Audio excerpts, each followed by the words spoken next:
Once again, train stations are giving us the backdrop to war and a refugee crisis in Europe. We're at a train station very close to the Ukraine-Polish border, and as you can see, it is now becoming a massive refugee shelter. We spent the day very close to here talking to people, and actually just in the last hour or so, a train came in here from Ukraine, and I was talking to people who got off that train. They told me the train was delayed by hours because Ukrainian armed forces, the army, went through the train on the Ukrainian side, telling people of fighting age, telling men of fighting age to leave the train. So I would really encourage our viewers to take in this scene behind me, because our grandchildren and their children after them will probably be learning about this in school. This is just the beginning. The Medyka border crossing, one of 9 main transit points from Ukraine into Poland. In other words, one of the ways out. Thousands of Ukrainians are queuing to get in from the other side. They do need help, but they do not want your pity. Where are you from? Where am I from? Yes. I'm living in the United Kingdom. United Kingdom. You have to act, guys. You have to act not just by asking us what's up. And your families need to see that, what's going on here, and we need help. Ukrainians need help. And those people need help, sorry. On the Ukrainian side, a traffic queue over 20 miles long. Some abandoned their cars, others walked for days. Thousands of Europeans fleeing war. People like Nadia. Like, what kind of life did you have the day before yesterday? It was normal life of like a good family, everybody like at school, everybody's working, and everything was good. The foreign minister of Russia has said this is all to do with liberating Ukrainians. Do you feel liberated? Sorry, but it's they are just aggressors, and then just always want Ukraine, and Family by family, with every click of the turnstiles closer to surviving. Mainly women and children, men of the right age drafted to fight. Reports some were taken out of the queue. Make absolutely no mistake about it, what you're seeing here today is the beginning of a refugee crisis. Not a crisis of refugees, a crisis for refugees. Europe's last refugee crisis became monolithic, almost anonymous at times. So in the first few days of this one, individual introductions are in order. What's your name? Natalia. And what's your name? Veronica. Veronica. Володя. Wood. And what's your name? Скажи, як звати? Матуся. Матуся. Matusha. And not just introductions. For people who went ahead, reunions too.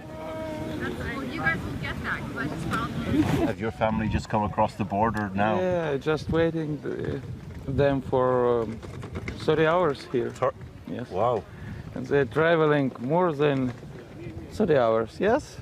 They started yesterday at 6 o'clock in the morning. So you are the best one. In the neighbouring town of Przemyśl, others arrived into Poland by train. The station now doubling up as a refugee shelter. So in the local station here, we're seeing this massive mobilization of Polish civic society. We've seen the army giving out food. We've seen the Polish Red Cross are here, and they've set out these camp beds here in one of the departure lounges. But this is really interesting. There's a Telegram channel here that is organizing transport for people from the border into Poland leaving Ukraine. About 4 hours ago, there was 12,000 members of that Telegram group. In the last 4 hours, that's gone up to 24,000 Polish people who are trying to help. Back at the border crossing, it is not just one-way traffic. We met young men going back into Ukraine to fight. People like 28-year-old Dennis.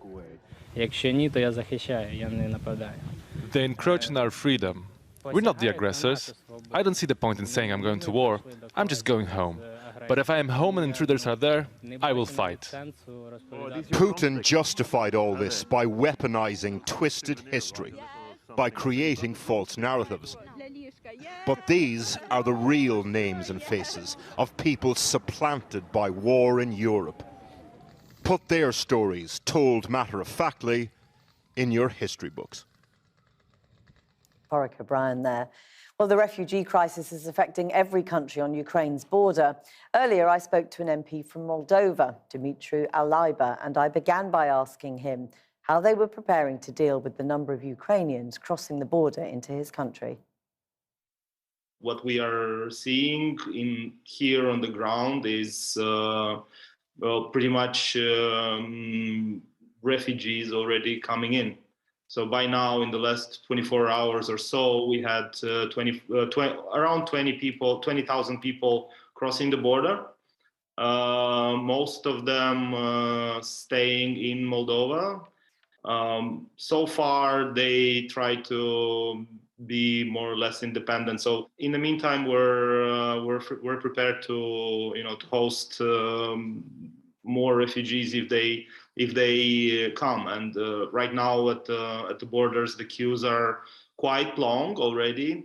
Last night the queue was about 20 kilometers long at just one border crossing. Now it's a bit shorter, but yeah, the fact is that people keep coming, keep looking for a safe place, and we are ready to welcome them and to help them out. I mean, President Zelensky has made it quite clear that he feels abandoned by the West, talking about some of the most powerful world forces standing by and watching. Is that your view too, that the EU, that Britain, the US need to do more?